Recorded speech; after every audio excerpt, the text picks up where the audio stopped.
Well, welcome again. It's so good to have you with us this weekend. We are wrapping up this wonderful series that we have been in today on really focusing on following Jesus. And so I know it's been quite a few weeks that we've been in this series. It's been almost 3 months, actually. But I believe that we have gleaned and gained a lot out of this tremendous series that we've been following Jesus in. And so today we're going to wrap up by dealing with I think one of the very important message that we see as the disciples follow Jesus, and it's simply this, dealing with our failures. And so let me start off with a question. I mean, how many of you have failed Jesus in any way this week? Raise your hand. Okay, I was hoping that somebody would raise their hand with me, because probably the reality of it is that we all have failed Jesus, and we go through times where we have failed Jesus in our lives, and it's so important that then we understand how Jesus deals with those failures, since we all are been there, we all are doing those things, and we will continue probably to have failures in our lives in following Jesus. So the question then becomes, what does Jesus do with our failures? And that's what we're going to really explore today through the Bible. We're in Mark chapter 14 today, and we're going to be really studying part of Mark chapter 14, which is the failure of we're going to look at Peter, but we're going to look at Jesus' restoration process in John chapter 21. So we'll be in those two passages today. We'll be in John and in Mark. And so let's start off in Mark chapter 14 by setting this up, because in Mark chapter 14 you have Jesus really having the Last Supper with his disciples. And during that time, he basically says, hey, listen, this is what's going to happen. They're going to take me away, and all of you guys are going to scatter. And, in saying that, Peter jumps up and says, well, Jesus, not me. I'm not going to do that. I'll be with you even to the death. And Jesus lovingly looks at Peter and basically says, hey, Peter, guess what? Not only are you going to deny me once, but you're actually going to deny me 3 times. And so in this, we see what's being set up is what's going to be Peter's incredible failure. And so what I want you to know, though, about this as we kind of walk through the story is that, remember the disciples? I mean, they have been walking with Jesus for 3 years. And they really love Jesus. They're not some fly-by-night just in it for what Jesus can do for them. They have sacrificed greatly to walk and to be with Jesus. And so this is the situation that they're in. And so I want us to really understand that, because most of us are seriously trying to follow Jesus. We love him. We're not just in it for what we can get out of him, but we really are striving to live a life that honors God. And yet we too are going to find that even in the middle of that often we're going to fail Jesus, just like his disciples. And so for Peter, this is really a major failure, which we're going to walk through today in how Jesus deals with him. But let me just tell you, I mean, Peter probably thinks he's doing pretty good, because that night Jesus gets arrested and everyone does scatter, but at least Peter follows closely behind Jesus and sneaks into the courtyard where he can at least see Jesus and say, hey, I'm here for you, right? And so he probably feels pretty good about himself until a little servant girl walks up to him and says, hey, weren't you with Jesus? Aren't you one of his disciples? And Peter, what does he do? He flat out denies it, right? He's like, no, I wasn't with the man. And then it says he went to the front porch, basically, probably to get away from the girl, because he didn't want to really have to defend himself anymore. But later in the night, it says the girl sees him again and says, yeah, I think you really were with Jesus. And Peter denies it again. And then there's a third time in the night where basically somebody else in the crowd says, hey, you were with Jesus. In fact, I think I know you were, because you have an accent. It kind of is giving you away, Peter. And Peter, look at how his response was in Mark 14:71. It says, then he began to curse and swear, I do not know this man of whom you speak. I mean, do you see? He literally crashes and burns and starts cussing them out for accusing him of being with Jesus, who he really was a disciple of. And he said just hours earlier, am willing to die for you. Now, I really think it's important to cut the guy some slack and put some context in here, because let me just make it very clear that Jesus was arrested. It was very clear their intentions were to put him to death. And it was very clear that if you were one of his disciples, guess what? You could be right there next to him. They wouldn't mind taking out another person who was one of his disciples and one of his close followers. And for Peter, it very much literally could be his death if he was caught as really being one of his disciples. But listen, his statement that I'm willing to die with you, if that's what it takes, now is in jeopardy because he's denying Jesus to get out of that type of commitment. And so this is where Peter was at. But when Peter realizes that he's denied Jesus 3 times and that he didn't stand up for him, he is broken. Look what it says in Mark 4:72 or 14:72. And immediately the rooster crowed the second time, and suddenly Jesus' words flashed through Peter's mind. Before the rooster crows twice, you will deny me 3 times that you even know me. And he broke down and he wept. I mean, he is so broken that he's weeping over this. And I think that this is really an important element in the story that we need to understand. And it's simply this: our attitude towards our failures needs to be brokenness and really not indifference. Because what happens for most of us is that, yeah, we failed Jesus, but we're indifferent about it. We just kind of shrug it off as being part of life, but we're not really broken about it. And what sets up this whole story isn't the failure. It's really the brokenness over the failure. And so the question for us is, are we broken over our failures to Jesus, or do we just kind of are indifferent about them and shrug them off? Listen, this is what Scripture says in Psalm 51:17. The sacrifices of God are a broken spirit, are broken and contrite heart. These, O God, you will not despise. What sets everything else up that we're going to walk through today is really this brokenness of heart over our failures. And then what God does through our brokenness, because God has this way of taking our brokenness and bringing us to a spot of restoration, because God restores the broken. And so this is really what we're going to get at. So the rest of the time today, we're going to walk through really the process that Jesus does in bringing that restoration about. But before we get there, I think it's very important to talk about what we tend to do with our failures. And we see it in Peter and how he responds to his failures. Because this is what happens. I mean, I want you to set this up too, because it's really stunning to think about this, of how much Peter takes on this failure, how broken he is over it. Because remember, Peter denies Jesus 3 times. Jesus is crucified, he is killed, but then 3 days later he rises from the dead. And Peter is he's like in that second group of people. Him and John are running to the tomb to explore that Jesus' body is gone. And they have this encounter with Jesus later on that day where he reveals himself as rising from the dead. And so all of these emotions you imagine are just going on. I mean, Peter's got to be elated that his friend Jesus is alive. But he's still wrestling with his own failures. And about 2 weeks later, Peter decides one morning to wake up. And he says, you know what? I'm going to go fishing. And 5 of the other disciples go with him.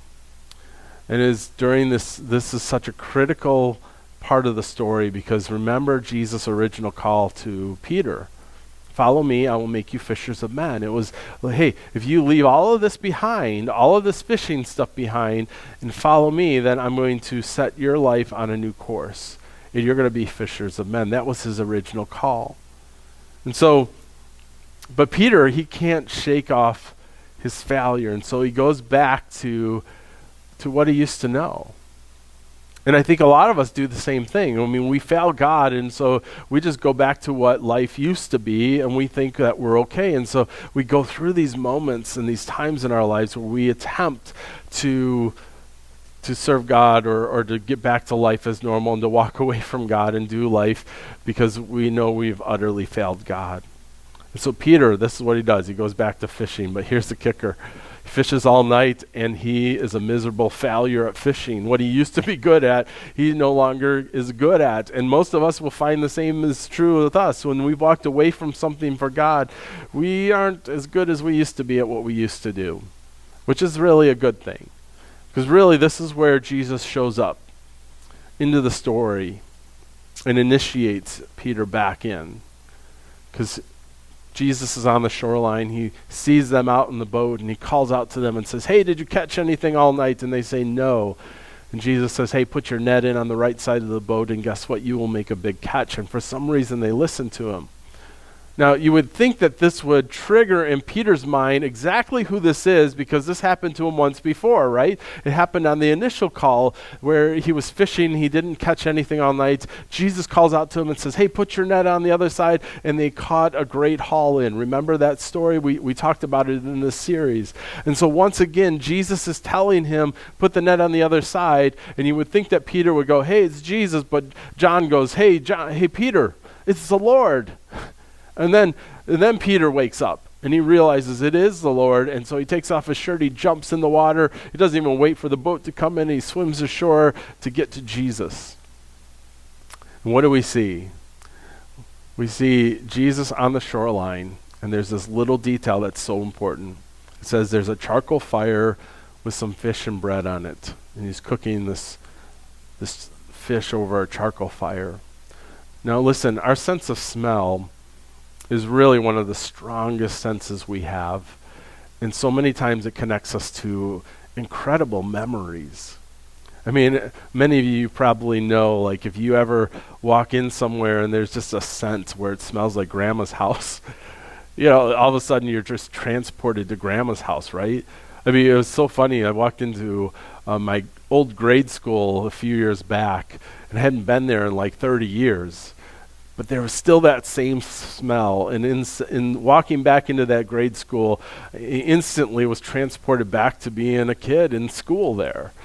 I mean, we have these fires around our fire pit at night and make s'mores with our kids, and what we're trying to do is create awesome memories of some family time with our kids, and it's a powerful time. And so we're trying to use that sense of smell. And so my point is that our sense of smell connects us to incredible memories. And so there's this little detail that Jesus is cooking this fish over a charcoal fire. The last time that Peter was by a charcoal fire was on that night that he betrayed Jesus. He was warming himself by the fire, and the Bible is very specific and says that it was a charcoal fire. And so all of a sudden, Peter arrives on the shore, and what's he confronted with? Instantly in his mind, he's going back to the time I let Jesus down. And so Jesus is lovingly walking him into this time, and there's an important reason for this. Because listen, Jesus never ignores our sin. He really wants us to understand that we have failed so that we now deal with our sin, and then reconciliation can truly happen from that sin. That's really the process. You don't just move on away from it and ignore it. You have to recognize your sin and then deal with it and then move on from it and be restored from it. Happens that way in every relationship. And so Jesus is lovingly confronting Peter with his sin so that he can move him now towards this reconciliation. And so after breakfast is over, Jesus asked Peter a huge question. Look what he asks him in John 21:15. When they had finished eating, Jesus said to Simon Peter, "Simon, son of John, do you love me more than these?" Well, the first thing I want to point out is something that is really the theme of the whole Bible. And it really is centered around this question. What is Jesus concerned about most? It's in the question. Do you love me? I mean, we talked about this last week. What is the first and greatest commandment? Love the Lord your God with all your heart, with all your soul, with all your mind, and with all your strength. It is what is central to everything in the Bible from beginning to end. Do you love me? It's centered around love, and this is so important because our motivation is always to serve God out of love. It's never that we are trying to earn God's love for us by doing things for him. It is always that we take the love we have for God and then do things for God. The love is first because God is love. He loves us fully. And so this is so critical for us to understand. Now, when Jesus asked Peter if he loves him more than these, it's really kind of not clear what he's talking about. And so there are a lot of discussions and debates about this, but most commentators believe he's not saying, do you love me more than these disciples? And I tend to fall into that category because guess what? The disciples all deserted Jesus as well. So I believe what he's talking about is very clearly that he's saying, do you love me more than fishing? Do you love me more than your success? Do you love me more than these other things that you're trying to run back to? Because really, that is really at the heart of what is going to motivate Peter in living for God and in serving God and being restored. We could fill in our own blanks. Put your own name in the mix and imagine Jesus asking you, do you love me more than this, whatever your blank is? What are these for you that is competing with your love for Jesus? And Jesus is going to ask me, do you love me more than this? Look at Peter's reply. Yes, Lord, he said, you know that I love you. And it's quite fascinating because the Greek word that Peter uses for know is the word know there means information or facts. And so Peter is really going, Jesus, you know everything. You're all knowing. You're omniscient. You know the facts that I love you. And this is really his response. And Jesus says what? Feed my lambs. It's really a tremendous statement. Because what is Jesus saying? He's saying, Peter, your denial of me, your sin, has not disqualified you from the original calling that I have placed on your life. I told you, follow me, I will make you fishers of men. I didn't say follow me and be perfect. I said follow me and I will make you fishers of men. And so just because you messed up doesn't disqualify you from now serving me and doing what I've called you to do. It's such a very important thing because so many times this is exactly what we feel when we've let Jesus down is now I'm disqualified from it. And Jesus is saying, no, I've called you, I put a call on your life, and my call isn't for you to be perfect, but it's simply follow me. And I'm going to do the work that I said I was going to do in you. Now let me just take a side note and just say this. In ministry, it's very clear that you serve God, you serve his people. They're not your people. They're his people. And it's so important in ministry that we understand that when we minister to others, it's never about us. It's always about God, and it's always about his people and what he's doing. And this is what he's telling Peter. I want you to feed my sheep. But then Jesus asked Peter a second time, do you love me? And Peter answers a second time, you know that I love you. And once again, Jesus reinforces his calling, feed my sheep. Then Jesus asked Peter a third time, do you love me? And look at Peter's response, John 21:17. Peter was hurt because Jesus asked him the third time, do you love me? And he said, Lord, you know all things. You know that I love you. And this last time that Peter is confronted with this question, Lord, he says, Lord, you know. It's a different type of know than he's been using the previous two times. This word know in the Greek is different. This word know means you personally know through a relationship with me. You intimately know it. You're relationally connected. So this is why you know that I love you, Jesus. And he appeals not to just information, but he appeals to the relationship that they have. There's one more element in all of this that is so powerful and life-changing that I want to share with you today and walk you through. In the original language of Greek, it is a lot more descriptive than really our English language. And so we have this word for love that we throw around, just like they had two ways of expressing no that we just looked at in this passage. There's multiple ways of expressing love in the Greek, and really in English we just have one way. And I'll show you the deficiencies of our language. You know, I can say I love pizza and I love cake, and I love my wife and I love my kids. But I do not love pizza and cake the same way I love my wife and love my kids, or at least I hope I don't. I mean, there are two different expressions of love that don't convey the same thing, and yet there's only one way that I can say I love cake and I love my wife, and it doesn't quite capture the difference between the two. Do you see the deficiencies? The Greek language doesn't have that. It has different words for love and different ways of saying love. And so when you read the word love, you know it's conveying a certain thing. And so what we don't see in our English translations is really the interaction that Jesus is having with Peter, because Jesus says, hey, Peter, do you love me? And when he says, Peter, do you love me? He uses the word for love, agape. And agape love is really the highest form of love there is. It's a form of love that says, I give you everything. I'm holding nothing back. It's a sacrificial kind of love. Now, listen, that's really the challenge Jesus is asking. Hey, Peter, do you love me with a sacrificial love? One that's willing to give me everything. Peter's response is, Jesus, you know I love you. But he uses a different love. He uses the word phileo, which in Greek means, I love you like a brother. You know, Philadelphia comes from phileo, the city of brotherly love. I love you like a brother. I love you like a friend. Jesus, you know. You have that information. You know my heart. You know how I've lived. You know that I really just care about you. I love you as a friend.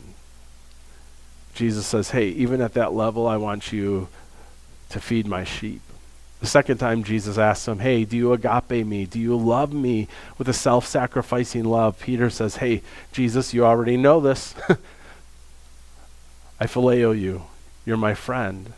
I care about you. You know, in essence, he's saying, Jesus, you know my denyings in the past. You know what's really in my heart. I can't fake this. I've proven that I don't love you with a self-sacrificing love. But I do love you as a friend. And he's being very sincere and very honest with Jesus.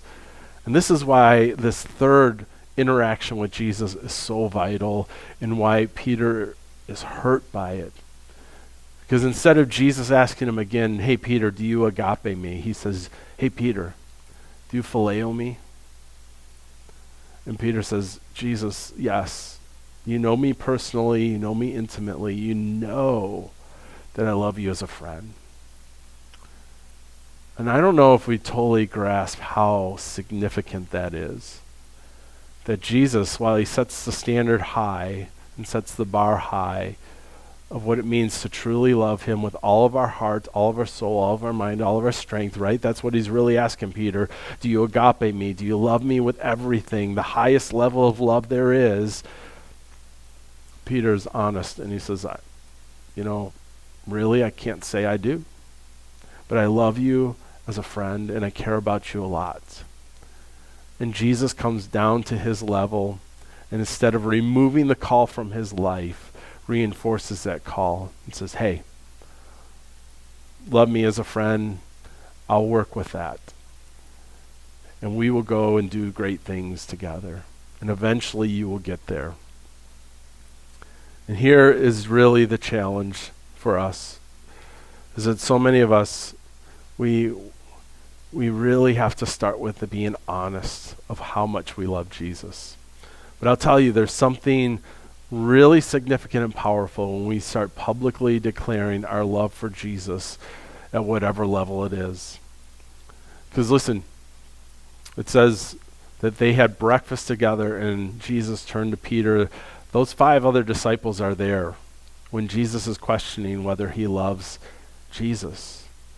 And there's something powerful when you stand up and you're able to say, I love Jesus publicly, that reinforces your love for God and begins helping you live for Jesus at a higher standard.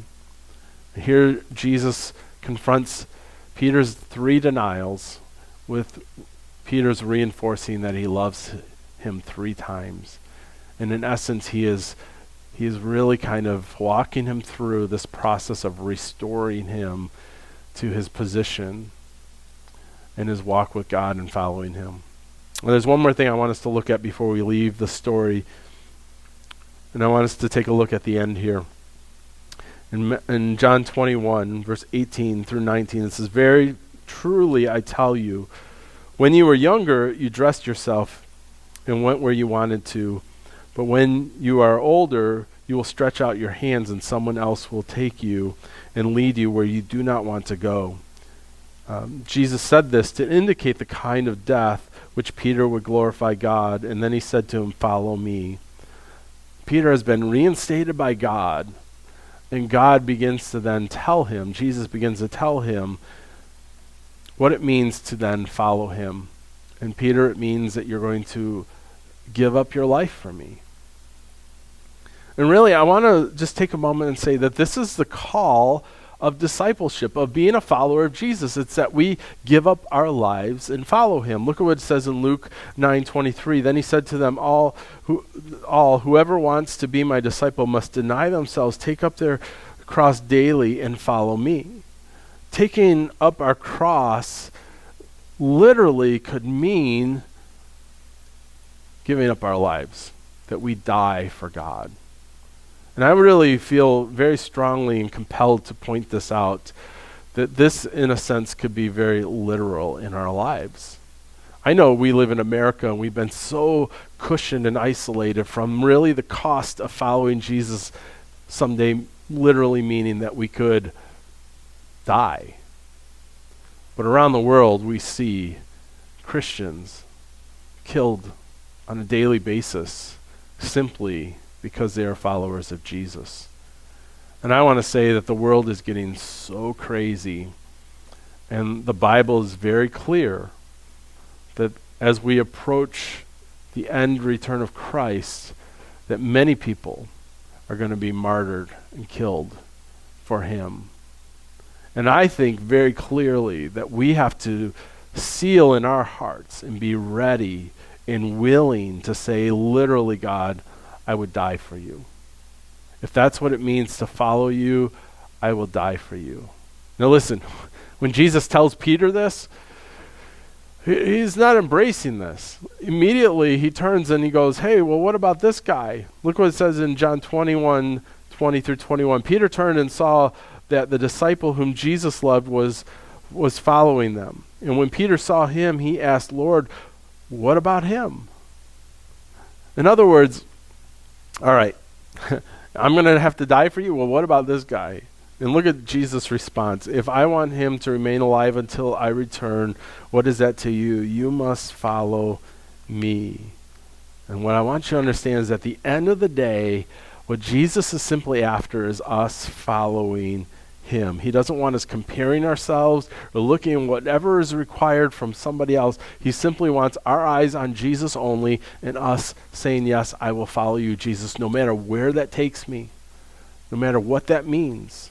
I'm all in, and I will follow you. And I just think that it's fitting that 3 years after the original call of the disciples to follow him, Jesus is right back at the same spot saying, hey, follow me. Over the years that they've been with Jesus, I'm sure their love has grown for Jesus and their affection has grown, but the call still remains the same, follow me. The same is true with us. The call never changes. And sure, our love for God completely changes and it grows over time, but that call is simply the same, follow me. Wherever I lead, follow me. That is the essence of being a disciple of Christ, a follower of Jesus. As he leads, we follow. And I love that Jesus shows up looking for Peter in this story and initiating this reconciliation. Because truthfully, so many of us, what we find is when we fail God, we're in the dumps. Jesus never gives up. And there's something I really want you to take hold of today. It's how Jesus relentlessly pursues us. I believe he does the same for us. And as long as we experience the sense of brokenness over our sins, Jesus is not walking away. Jesus is initiating a restoration of our souls. a restoration of our lives, a restoration of even our ministries to serve him and to lead others to Christ. And it simply is us saying, when Jesus shows up, we respond by saying, yes, Jesus, I will follow you. Are you willing to do that today? Are you willing to say, God, I will follow you no matter where that takes me? And that even in the midst of my failures, I'm not going to let that hold me down. I'm going to get back up, and I'm going to follow Jesus again and again and again. And Jesus will take our brokenness and our sorrow over our failures and then turn them around and use them in a great way to lead many to Christ simply by following him. Would you bow your heads? Let's pray. Jesus, thank you for your word. Thank you for your scriptures and what you're teaching us today about our failures. And I pray that right now, if there's anybody watching that has failed you in a way that has just broken their hearts, and they're so broken over their failures, they've even wept over it, God, may they recognize clearly and understand that, Jesus, you've not thrown in the towel on them. In fact, you're wanting them today to recognize their failures so that they can be restored back to a loving, right relationship with you and what you've originally called them to do, God, and what you set them out to accomplish, Jesus. And I pray that there would be a restoration that would happen in hearts and lives today through this message and through your word. Thank you that you never give up on us, but that you always go after us. If you're in this room, or you're watching, I should say, I would love to just give you a chance to really yield your life to Jesus and let him be your Savior and Lord, and let him lead you and you be his follower. And if that's you today and you want to receive Jesus as your Lord and Savior, I'd love to lead you in a prayer today.